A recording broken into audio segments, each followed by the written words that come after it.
قلم کا سفر کے ناظرین السلام علیکم۔ آج ہم اردو ادب کے ایک ایسے چمکتے ستارے کا احوال جانیں گے جس کی روشنی نے ایک پورے عہد کی تاریکی کو منور کیا۔ یہ ستارہ ہے عبداللہ حسین اور ان کا وہ عظیم ناول جسے اداس نسلیں کے نام سے جانا جاتا ہے۔ یہ محض ایک کتاب نہیں، یہ ہماری اجتماعی شعور کا ایک لازمی حصہ ہے۔ یہ ہماری ماضی کی گواہی ہے، ان نسلوں کا نوحہ جو تاریخ کے شفاف دھارے میں بہہ گئیں۔ اس ناول نے نہ صرف اردو ادب کو ایک نئی سمت دی بلکہ بر صغیر کی سیاسی، سماجی اور جذباتی تاریخ کو بھی ایک منفرد زاویے سے پیش کیا۔ اداس نسلیں کی سب سے بڑی خوبی اس کا وسیع پلاٹ ہے۔ یہ کہانی صرف چند کرداروں کی نہیں بلکہ ایک صدی کے نصف سے زائد عرصے پر محیط ہے۔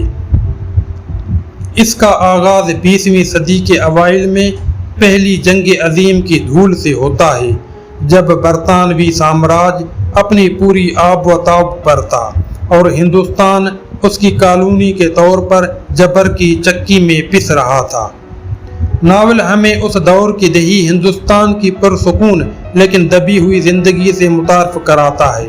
پھر یہ آہستہ آہستہ آزادی کی بڑھتی ہوئی لہروں، سیاسی بیداری اور جدوجہد آزادی کے جوش و جذبے کو اپنے دامن میں سمیٹتا ہے۔ ہم دیکھتے ہیں کہ کیسے مہاتما گاندھی اور محمد علی جناح جیسی قد آور شخصیات کی قیادت میں ایک نئی صبح کی امید بنتی ہے، لیکن یہ امید پھر تقسیم ہند کے المناک اور خون ریز واقعات میں بدل جاتی ہے۔ 1947 کا وہ خونی سال جب لاکھوں انسانوں کو اپنے گھر بار، اپنی زمینیں اور اپنے پیاروں کو چھوڑ کر ہجرت کی اذیت سے گزرنا پڑا۔ عبداللہ حسین نے ان تمام تاریخی واقعات کو اس خوبصورتی سے بیان کیا ہے کہ قاری محض واقعات نہیں پڑھتا بلکہ ان میں اپنے آپ کو محسوس کرتا ہے۔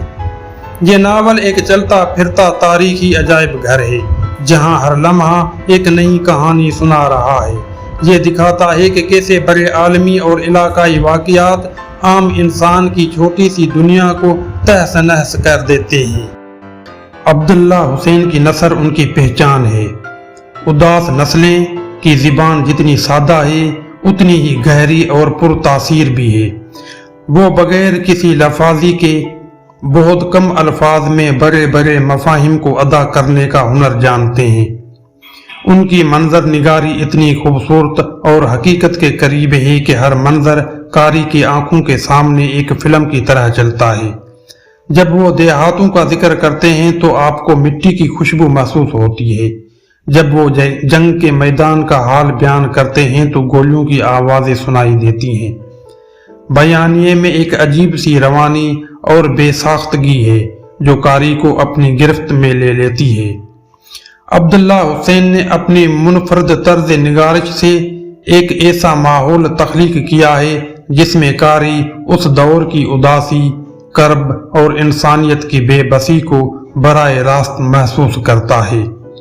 یہی ان کی فنکارانہ چابک دستی ہے کہ وہ قاری کو صرف کہانی نہیں سناتے بلکہ اسے اس کا حصہ بنا دیتے ہیں۔ ان کا اسلوب اردو ناول نگاری میں ایک نئی روایت کا آغاز تھا جسے بعد میں کئی لکھنے والوں نے اپنایا۔ اداس نسلیں کئی اہم اور آفاقی تھیمز پر روشنی ڈالتا ہے۔ محبت جو جنگ اور تقسیم کی بے رحم آگ میں جل کر راکھ ہو جاتی ہے، وہ تعلقات جو کبھی مضبوط تھے کیسے وقت اور حالات کے ہاتھوں ٹوٹ پھوٹ کا شکار ہوتے ہیں۔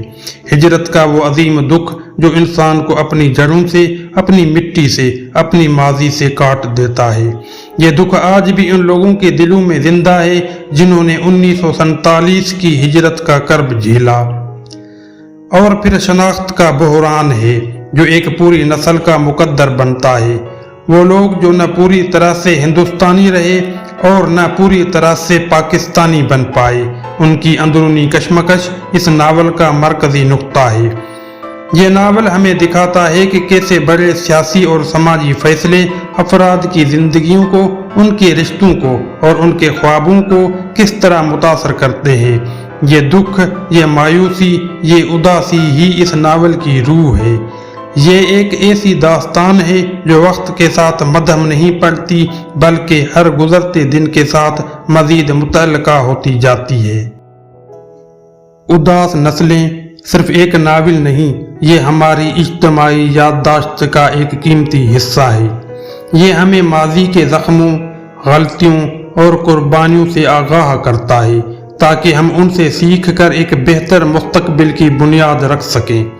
اگر آپ تاریخ کو انسانی جذبات اور تجربات کی عینک سے دیکھنا چاہتے ہیں، اگر آپ انسانیت کی گہرائیوں میں اترنا چاہتے ہیں اور اردو ادب کے ایک عظیم ترین شاہکار کا تجربہ کرنا چاہتے ہیں تو اداس نسلیں آپ کے لیے ایک لازمی مطالعہ ہے۔